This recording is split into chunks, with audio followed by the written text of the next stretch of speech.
Tonight's Planning Commission meeting for May the 8th to order. And let's see. We have approval of the minutes for April of 2019. I make a motion to approve the minutes of April 2019. Second. Thank you. All in favor? Aye. Aye. Opposed? Okay. That passes. Appearance of interested citizens for anything that's not on the agenda tonight? Okay. So we have a continuation of the public hearing. Do I have to officially open that even though we're continuing it? Okay, we have opened the continuation of the public hearing on the proposed text amendment for section 2.118, urban transition. We have no one signed up tonight, so let's start with staff. Thank you, Commissioner Whalen. Now that's on and the tape can hear me. So we're back again for the UT zone, continued after last month and the previous month, and being that it's been beautiful weather and baseball's upon us, hopefully this isn't strike 3 tonight, and hopefully we get it somewhat right. Oh, I'm not gonna go that far. So the staff report kind of lays out what we talked about the last 2 weeks. I know I've talked to a few of you this week. I apologize for the confusion that was created with the options and then the options that got renumbered midstream and things were added maybe to options and maybe subtracted to options. So what we tried to do is recap in the staff report what the 4 options were. I added in a little pros and cons as we saw it as staff. Ultimately, our original concept from the first meeting, ultimately we couldn't accomplish that because of some legal parameters that Shane was not aware of since he is not an attorney. So, as that sits, after looking at all of it, weighing and looking at everything that we've talked about, hearing the concerns of those that came and testified at last month's meeting, which was great to see some of the property owners here expressing some of their concerns, what we have before you tonight is modified text from the previous 2 meetings to what we are viewing as, no, this is really our recommendation tonight. So, essentially what this recommendation does, the easiest way to describe it would be it's sort of like option 2, but better. And why I say better is that it clarifies the acreage cap at anything under a half an acre is going to get an exemption to the conditional use requirement, and it's not just going to be for conditional uses for a house or an addition to a house or an accessory structure. It's going to be for any of the uses listed in the coinciding underlying comprehensive plan designation. What it also necessitated us to do, though, was to keep that conditional use process in place for those properties over a half acre. So I think the takeaway that I want to make sure that we're communicating, and real quickly I'll open it up to if you guys have specific questions on details or wording or any of that, but really if you look at it boiled down to the brass tacks, we're proposing text that's going to make it easier for a property owner in the UT zone on a parcel that's under a half an acre to kind of do what they want to do. And for everybody above a half an acre, there is no change to them other than the fact that there will be automatic zoning provisions made for any partitions that were to come in. And there also is the added benefit of clarifying that out-of-date language that creates some confusion for folks as to what they can or can't do and what priority area they're in. So that's essentially what the text is fixing. So it's kind of like option 2 that we talked about last month, but a little bit better, as I said. And then the other piece of our recommendation that we're asking for from Planning Commission is, even though it's 2 separate issues, 2 separate processes, we want to have you guys give us a recommendation on the text amendment portion of it tonight, but we also would like to get direction or initiation of us coming back to you at a future date as we have resources to pursue that rezoning of those properties up north, because ultimately we still believe that's what we need to do. But this will give us some utility in the interim, and it also creates a UT zone that would be usable and able to be applied in other situations if that need so arose in the future. And with that, I will kind of open it up to any, oh, Nate is adding. He told me that. I did want to share with you that I had a very good conversation with Mr. Orn, who's here tonight. We talked about his concerns, the very valid concerns of, okay, the world changes. I don't want my uses to be limited. I don't want to give up what we have. And so we chatted for quite some time, and certainly we can all appreciate his perspective. And we can also appreciate the fact that, well, things, you know, we say things and sometimes, you know, it turns out different or whatever. But so what I did share with Mr. Orn is that the city would be willing to, and he would like that, to write him a specific letter about his property, about the uses that he currently enjoys, the status of the fact that if the zoning changed, those would be legally established non-conforming uses, that he would have the right to continue those uses until such time as he chose to abandon them, or even a successor property owner chose to abandon them. So, again, it was a delightful conversation, and I think we are in a good place, and we understand each other's concerns and the desires that we have. So I just wanted to share that with you. I tried to actually find the contact information for Marcia Bernardchek. She did not provide that on the sign-in sheet, and I could not, we looked pretty hard and couldn't come up with any contact information. We could have used snail mail, but if I would have mailed something, by the time we found she'd get it probably tomorrow. So anyway, so I have not had a conversation with Mrs. Bernardchek, but her testimony was pretty clear and pretty thorough. She also shared the same concerns, that she wants to make sure that her existing uses are not impeded. And we would provide that same kind of letter to her as well, or to any other property owner that expressed those concerns. Would that, Nate, would that letter, or would it be more appropriate for that letter just to be sent to all 111 or 13, whatever property owners, versus only if requested? Well, we can talk about that. I don't know. I mean, If we're potentially changing something, I think they should be afforded that same opportunity that Mrs. Bernardchek and Mr. Orm receive.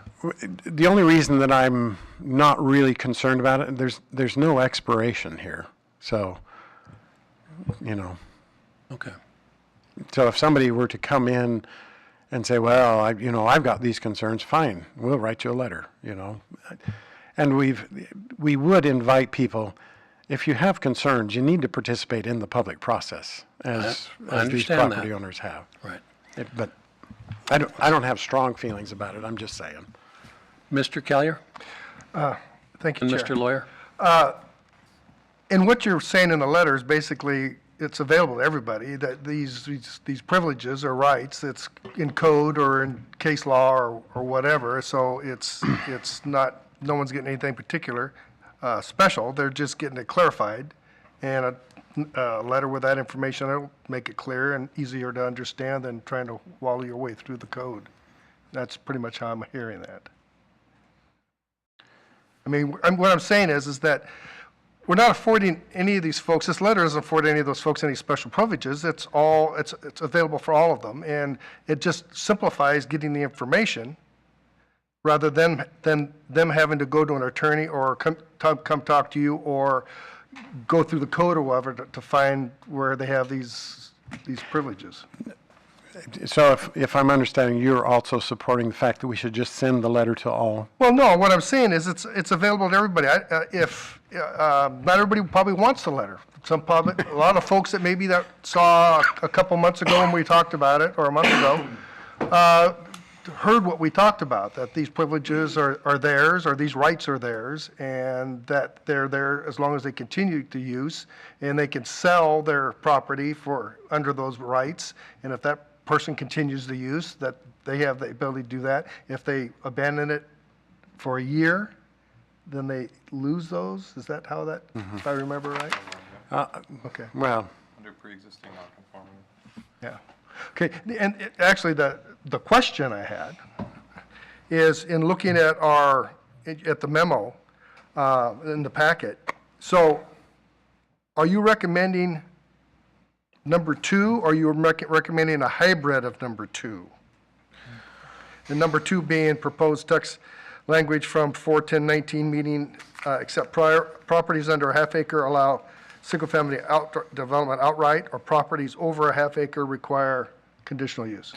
Right, so what we're asking for, we are recommending that you forward the code language that is before you tonight to City Council, which is essentially like that option 2 language, but with just a couple of tweaks, because we didn't have that language prepared. And I think that was we talked about it last month, part of the confusion that we created as staff is we gave you these options without any language in front of you to look at. And so it was kind of like, well, what if we did this? And what if we did this? So what we're really asking for tonight, Commissioner Collier, is that you would forward the recommendation to council of the language we have before you for the UT zone.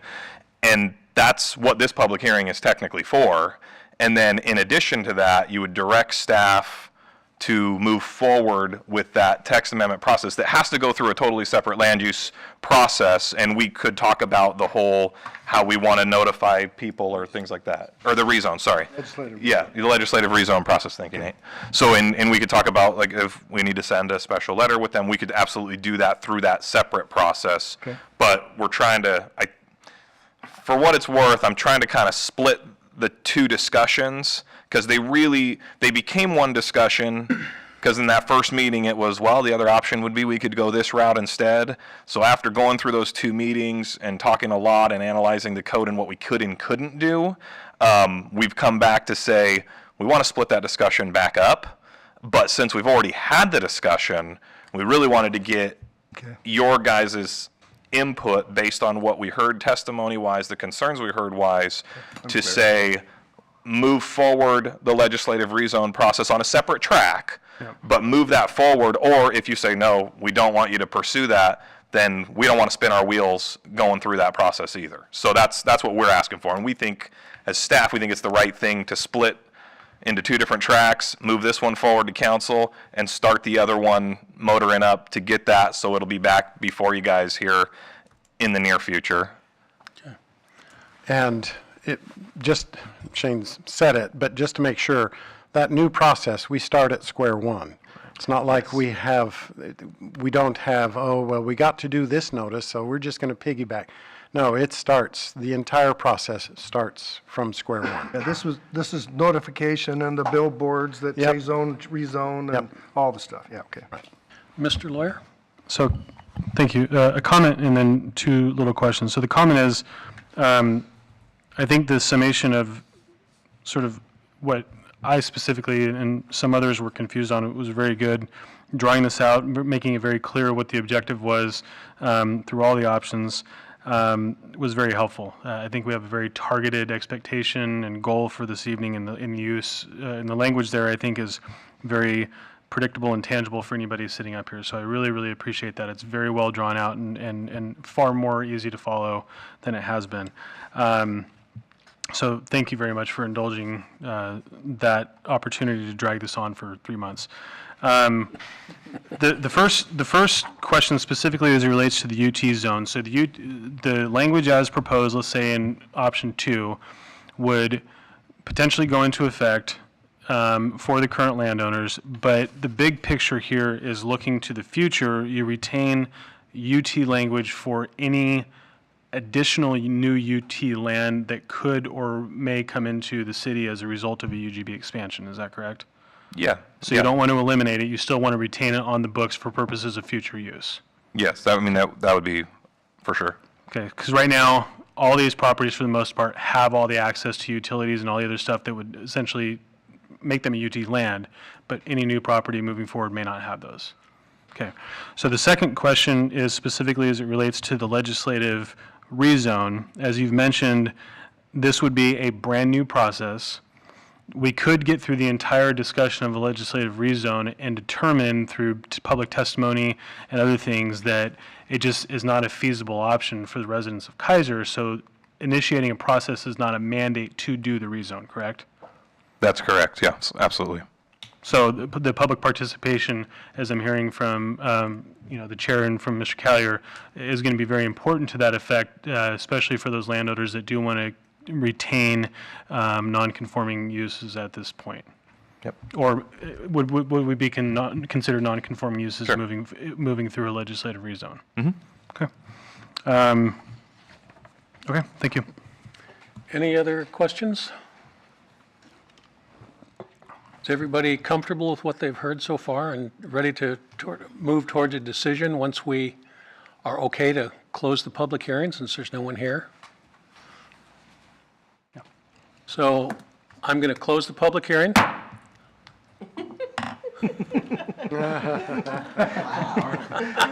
we go back to the tape and see if the hand was up in motion? Welcome to the NBA. Counselor Collier. Thank you, Chair. I'd like to make a motion that we accept the staff's recommendation of the changes to 2.118 urban transition UT zone, and with that, direct them, unless you want it in two different motions, direct staff. Shannon. Yes, Shannon wants two different motions. Okay, I'm done. Second. Could you repeat your motion? I got Sure. My motion is to accept the staff's recommendation of 2.118, the urban transition UT zone. Second, Okay. which is option 2, right, basically, in the staff report, yeah. Any questions or discussion? All in favor? Aye. Aye. Aye. Passes unanimously.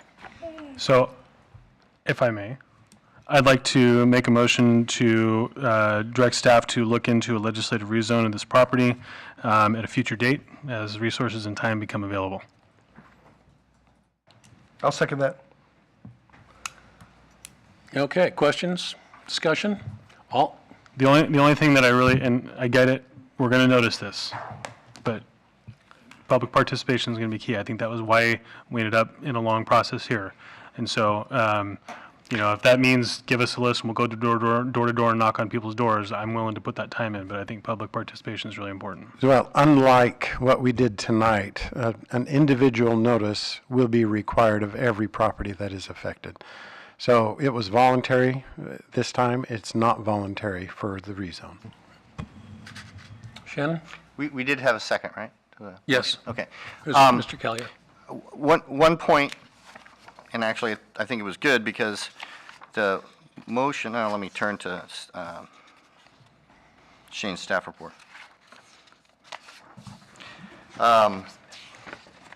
The staff report uses the word initiate, which is a formal one, but your motion was to look into, if I heard the language correctly. And I would suggest leaving that motion that way unless Shane and Nate have a different idea. And the reason is this, rather than formally initiate it, because your motion was to look into it. The staff has indicated we're not ready to do that. We need to get some resources. I don't know what kind of time frame they're thinking about, but it's not going to be real quick. So when we get to that stage, either council or the planning commission or staff, for that matter, under our code can formally initiate it there. But I just wanted to clarify for the record, we're not formally initiating that process tonight under this motion. Is that all right with you both or not? Let me just say, my desire is to not to, we've already talked about doing the legislative rezone. I don't want to have to come back here and say, do you want to do a legislative rezone yet again? So if that's the case, if that's the case, then I would ask that you reconsider that motion and use the word initiate as resources become available, simply because Then we don't have to come back. then we don't have to come back to a good point. initiate it. Is that acceptable to the maker of the motion and the second? do we need to withdraw, or can we do an amendment? You can amend it. It's okay with you? So I would like to initiate legislative rezone rather than look into a legislative rezone Okay with me? with all the other things that I said as well. All in favor? Yes. Yes, I did. All in favor? Aye. Passes unanimously. Well, that was easy. That didn't take but 20 minutes. It wasn't 2 months and 20 minutes. We really couldn't count the first month. First month was just kind of a Yeah. show and tell process. And Shannon wasn't here, so it wasn't official. That was option introduction of option 1.573. Yes. Okay, next on the agenda, item 5, a public hearing on a proposed text amendment, section 2.108 and section 2.115, to allow operation of mobile food vendors in those zones, and to amend section 2.434, mobile food vendors, to clarify the requirement for mobile food vendor placement consistent with the recently modified city ordinance governing mobile food vendors. Could you translate that, please, staff? And before, if you could formally open the hearing. It is open, the public hearing. All right, thank you. Thank you, Commissioner Whalen. Yes, so we get to come back with food carts to you guys one more time. It seems like all we do is bring back the same things over and over again. I apologize. I would say it's not my fault, but somehow my name ends up on all the papers, so it feels a lot like it is. So what we have tonight, it's super basic. It's really a matter of formality of going through our processes. We had, as many of you remember, not so long ago, we enacted the ability to have mobile food vendors in the city of Keizer, and we went through and we had a bunch of standards that lived in the development code. We had a couple that came in and we found out those standards weren't great and we needed to do some amendments, so we amended them, and in that process, it was advised, and ultimately the planning commissioners that were here at that time decided it would be a better idea for the mobile food vendors to live in a standalone ordinance, similar to how the marijuana retailers were controlled and regulated. And so there was still a hook in the development code since lands are used for certain pieces. And so the food vendors were allowed basically where our code allowed restaurants. So the mobile food vendor ordinance at the April 1st City Council meeting went before council with some amended changes that were kind of driven by some of our councilors and I believe some of the food cart operators that had given input as to how our process maybe wasn't the best for their businesses. And so the ordinance was changed that instead of mobile food vendors being individually licensed, that instead licenses would be issued for a premise, so that any number of mobile food carts could come in and out on a daily or weekly basis or monthly basis, so it could be more of a revolving door. And the way the ordinance had previously been structured, each individual cart had to get a license, and then that license was tied to an address, so if a cart wanted to operate at multiple addresses, there was some confusion. We kind of had a workaround trying to work with them to say, no, we'll let you amend it and we won't charge you anything, but we do need to have a site plan for every single place. So ultimately, this new ordinance cleans it up and says, okay, if you're going to have food carts at this location, show us where that location is and where the food carts are going to be. We don't care what food carts are in there, as long as they're properly licensed with the Marion County Health Department. But by doing that, we created a conflict in the development code for two reasons. One, the new ordinance specifically was intended to allow food carts on all non-residential properties. So not just on places that only restaurants were allowed, but to actually allow them on all non-residential properties. And so two zones, the CO zone and the AI zone, were zones that previously we couldn't have issued a food cart permit. So the changes I'm proposing for those two sections are literally the word mobile food vendor under special permitted use. It's just to add them in to make it official. And then we have a section in our code in section 2.434, which is our mobile food vendor section. That's where all the standards used to live before we created a standalone ordinance. And now the standards literally say, A, obtain a license from Marion County Environmental Health or appropriate governing agency, and previously said obtain a Keizer permit consistent with all applicable Keizer regulations to operate a mobile food vendor. And so it put the onus on the mobile food vendor itself to obtain the permit, and because that process and language was changed, we are now proposing language that says, B, it must be located on a site which has obtained a mobile food vendor premise permit.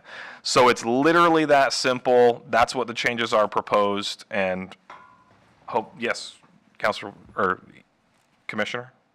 No question? Oh, No. sorry, I thought you were asking. That's it. So that's what we're asking, is that we'd get this back before council so we can get the development code to align with the recently passed ordinance. How is the way that Keizer regulates food vendors different from the way other cities do? Is there a major difference, or is there going to be a major difference? Why don't we just adopt what similar cities adopt? Yeah, no, that's an excellent question. So be careful how I say this. So actually, our original food vendor ordinance and our regulations were actually modeled after Salem's. We got literature and documentation from them and talked to their staff about how that was regulated. We found that other cities maybe don't enforce their regulations. I'll just leave it kind of at that. So there might be some regulations on the books in other cities. And it's tough, Christopher. I think some of the really big cities, like if you think of like City of Portland, they have like the huge food cart. It's a real different dynamic, and some of those are governed by different ownership agreements, and the city owns some of the land that they go on, and there's a lot of lease language. It's not really development code language as much. Most of the smaller cities either allow them or don't allow them for varying degrees. And so we actually did model our original language and standards off of neighboring cities and looked at kind of several different cities. And then kind of found that for the food cart industry, based on whether or not those cities were enforcing and holding them to those standards. So we're basically trying to make the ordinance a little bit easier. So what we've changed to is going to be closer in line with how other places have operated, we think. So if that answers it. So, okay. Councilor DeBlasi? So previously, a vendor would come in and show, hey, I've got my license to the city. Now they just go to whoever owns the lot and shows it to them. Is there any, auditing to check that? Yeah, so we still have a permit process for the property owner. And so obviously since Keizer's pretty little, the vision is that when we see food carts pop up, I mean, I may or may not be one of the first people that eats at them anyway. But no, I think generally if we see food carts pop up in town and we know that the premise doesn't have a permit, we're going to stop in and talk to them. We've done that a few times already, previously with the old permitting process. But then once that permit gets obtained for a site, then it's good forever, basically. So if I could jump in, I think Michael was asking about the health department license, and that will be probably looked at, not every time, but, it really kind of depends on how hungry Shane is, so, or Ben. I mean, well, they're required to post those clearly. So, so I can't promise that everyone's going to get checked, but that is the difference between the old ordinance and this one. The property owner, it could be as a practical matter, if the food vendor is the one that's really wanting to go there and the property owner is basically just kind of along for the ride, the mobile food vendor might do all the legwork for the permit, but legally that permits the property owner's permit. And the council was very clear they did not want a renewal process. They Basically, you get one, you're good forever unless you change the number or the location of them on the site. And just the other thought to add, that the license that is being required is the Marion County Health Department license. It's their responsibility to make sure that all restaurants, all food handlers meet their requirements. We will, of course, as Shane is visiting these sites, we'll be keeping our eyes open, but ultimately it's it's the Marion County Health Department's responsibility to enforce their, because we're not going to go up there and read the fine print as to when it was issued and when it expires and all of that. Just want to be clear that we're not taking on this as an adjunct to the health department. And that's the same way it was before then, is what Yeah. you're saying? Mr. Lawyer? So the only question I have, and I don't know how this would apply, the city owns land. How is the city going to then have to go through this permitted process to have mobile food vendors on their own property? I'll defer to the city attorney. I think technically it depends on what the situation is, but I'll let Because Shannon I'm thinking maybe as answer we that. expand down at the Charge House in that area down there, Little League fields and some of Yeah. those other things. Yeah. So at the last minute, I can't remember if I can claim credit for this or not, but it came up at the council meeting about situations like that, specifically Keizer Rapids Park or some other location. Iris Fest. Oh, here. Keizer, right here, and Keizer Fest. Let me get to here in a minute, because that's different.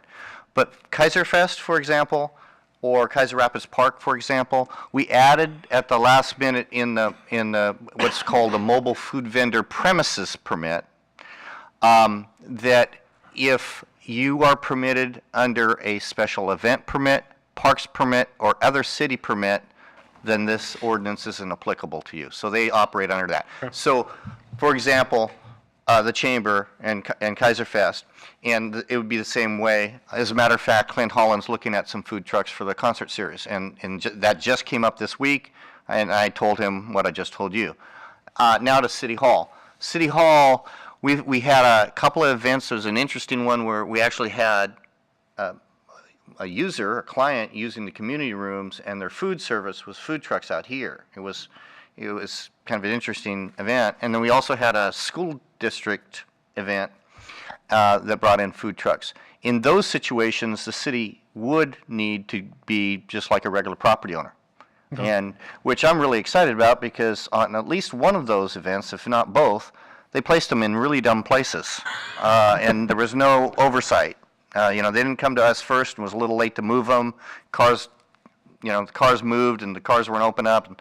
So I'm kind of glad about that. So the specific ordinance related to the mobile food vendors carries all that language. It's Right. not necessary for the Correct. actual development code. Okay. Thank you. So who's going to fill out that permit application? I'm going to make Chris do it. He's the one that wanted the food trucks, so I'm going to make him fill out the application. So Yeah, right, you know how that's going to go. yeah, well, Any other, Shane will fill it out, and yeah. and then I'll have to enforce it, Shane or Ben. are there any other questions for staff? Kyle? Is there, something came up with, about the existing code that was modified. What about hours for this, for the mobile food vendors? The hours on the ordinance didn't get changed, so it still says, I believe it's 6 a.m. to 11 p.m. or 10 p.m. It's 11. And there was quite a bit of discussion at council about that, but ultimately they decided not to change that. So it's still 6 a.m. to 11 p.m. Okay. Okay, we have no one signed up to speak. Shannon? And no one here to speak? And no one here to speak, so Okay. we can close the public hearing. That's correct. Public hearing is closed. Mr. Lawyer? Mr. Chair, I'd like to make a motion to adopt the language as presented in the mobile food vendor Development Code 2.434 as presented. Is that clear? I don't even know. Did I stumble on myself? I'll second. Okay, we have a motion and a second. All in favor, signify. Aye. Passes unanimously. Okay, item 6, new old business, staff report.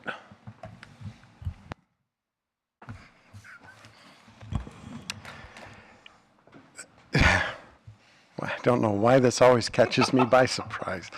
It's the same part of the agenda every time. It's like, Okay, well, let's talk about next month's meeting. So our BLI H&A meeting is on the 25th. 29th. Sorry, third time I've done this. So the 29th is the committee meeting and the public meeting on the BLI H&A, that's the Buildable Lands Inventory Housing Needs Analysis. And we want you all to be part of that. And so we would like to move the June meeting to May 29th and have every one of you be there for that. This will be the last meeting of the committee and the last outreach before the report is released. And so it's really important that all of you participate in that process. So if you would kindly mark your calendars and plan to be there, and more than just be there, participate. What time will that meeting be? I believe it is planned to be at 6 o'clock. The committee meeting, or the Citizens Advisory Committee meeting, is going to be at 4:30, and then the open house public outreach meeting is going to begin at 6. So you will be getting the copy of that draft report to you, I think, by the end of this week.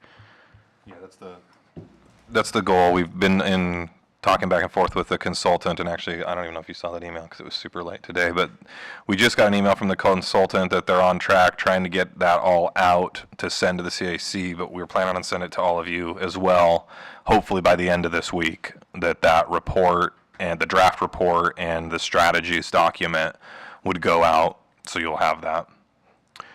So if you do not see it by the end of this week, please contact us. We'll put it on the web. We will we're going to distribute it to everybody that we have addresses for. So you maybe you'll get it multiple times. I don't know. Okay. Mr. Brown, I have a question, Yes, sir. and that will be, and you may not have the answer now, but it's something I'd like to get a reply to and, honor before the meeting. When we complete the buildable lands and the housing needs, will we get the data that says if we stay within our existing envelope, within the UGB city limits, what potentially are we looking at in terms of population growth? If that's, if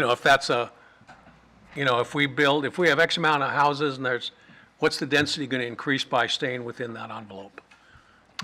Yes, that information is in there. The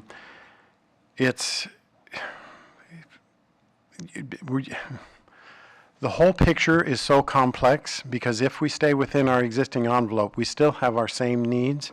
We have deficits in every one of our housing needs, both in low, medium, and high density. We share the UGB, so the question becomes more complex.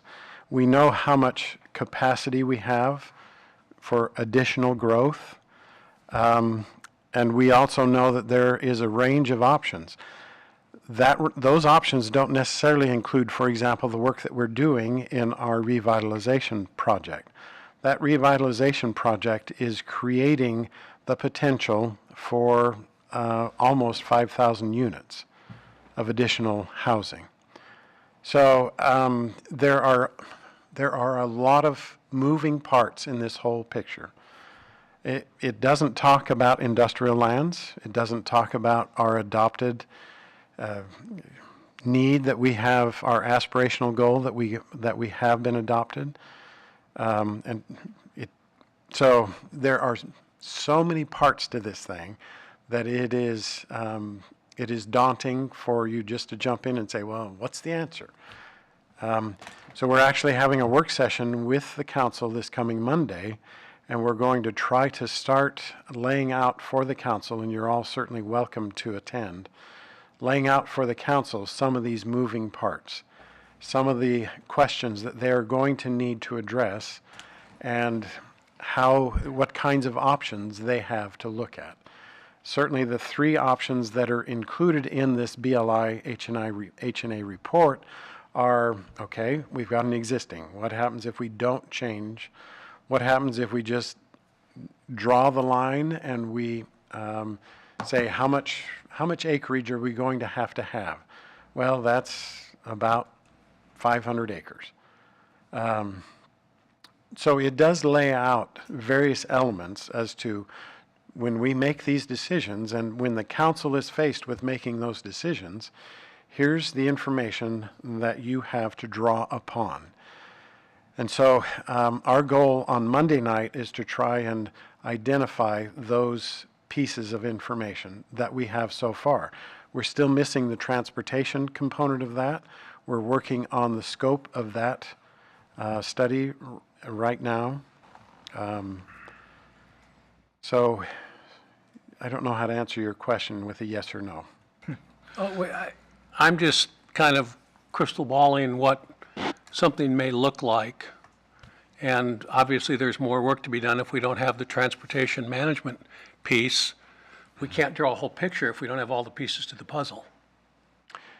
Well, it's like putting a jigsaw puzzle together. I mean, at some point you get in this puzzle process. I say that because there's one out on the back table. You get in the process, and pretty soon a lot of the pieces are starting to be put in place. And I think we're kind of to that point where we're getting a lot of pieces put together. Okay. We've done our cost of growth study where we looked at 3 different cities and what they had to face. We are in the final days of this buildable lands inventory study. We are in the final weeks of our revitalization project. So there's been a lot of work being done. Okay. Thank you very much. Michael? I just wanted to make a request, and I guess it's really Debbie, if we could get an email reminder of the Monday's council meeting that you're referring to. Sure. I say sure, and I look at Debbie. Thank you. The work session, I think, now starts at 6. Thank you. Okay, anything else from staff, new old business? There's no news. Oh. Yeah. Okay, fine.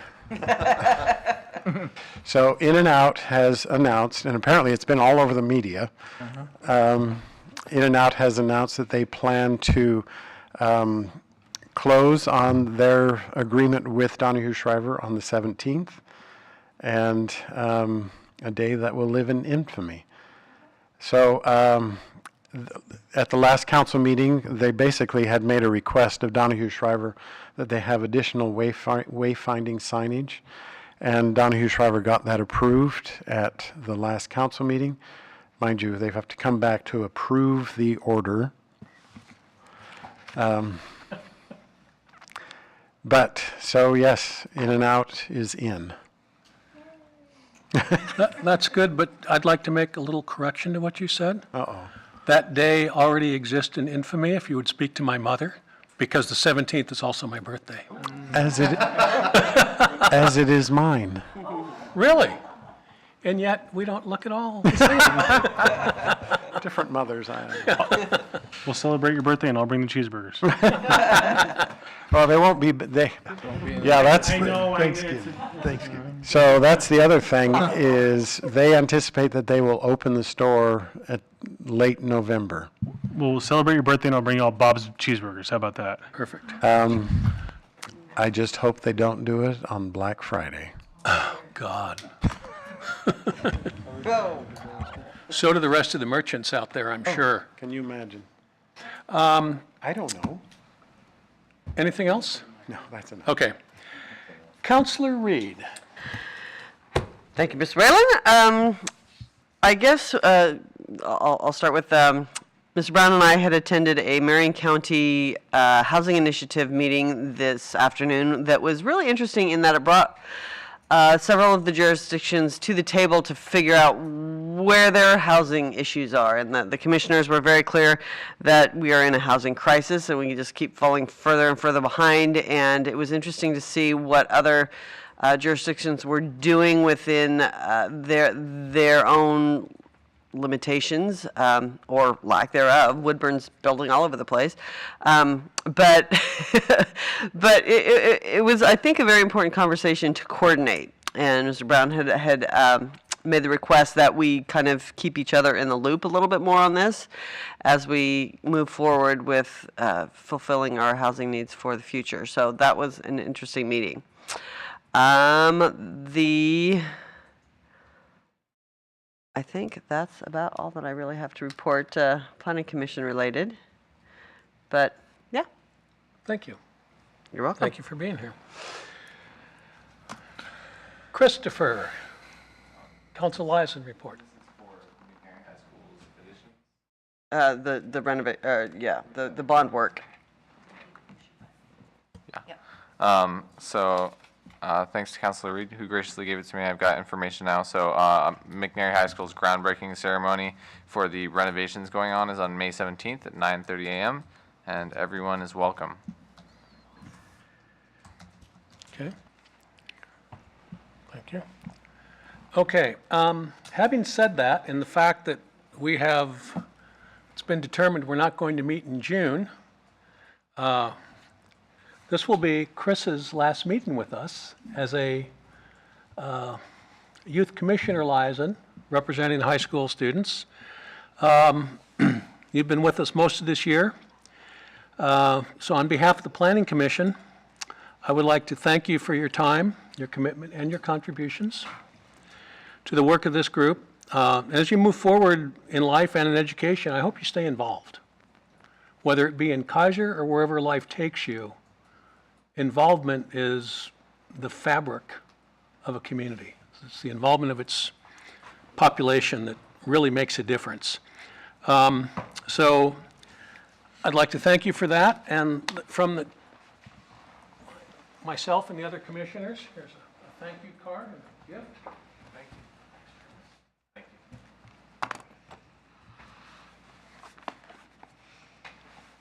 you. Okay, let's see. Council Representative Kyle, what are you doing next Monday? Monday after next? Monday the 20th. It looks like I'm going to be at the council meeting. Well, thank you. Thank you for stepping up and volunteering. My pleasure. All right. And with that, is there any other comments from anybody on the Planning Commission? If not, we are adjourned. Good night.